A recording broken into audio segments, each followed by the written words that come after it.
नाज़रीन एक और बात बता रहा हूँ, एक नया टेक्नोलॉजी लाया हूँ, इससे मच्छर भी भागेगा और इंसान भी भागेगा।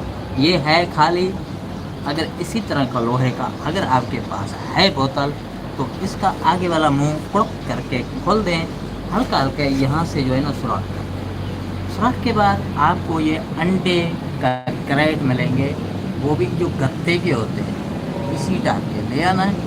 उसके बाद आपने क्या करना है, इसके अंदर हल्का हल्का टुकड़े करके डालने हैं। उसके बाद यहाँ से निकलेगा धुआं, धुएं से निकलेंगे मच्छर, मच्छर से निकलेगा इंसान, इंसान को काटेगा मच्छर, मच्छर हो जाएगा बीमार, बीमारी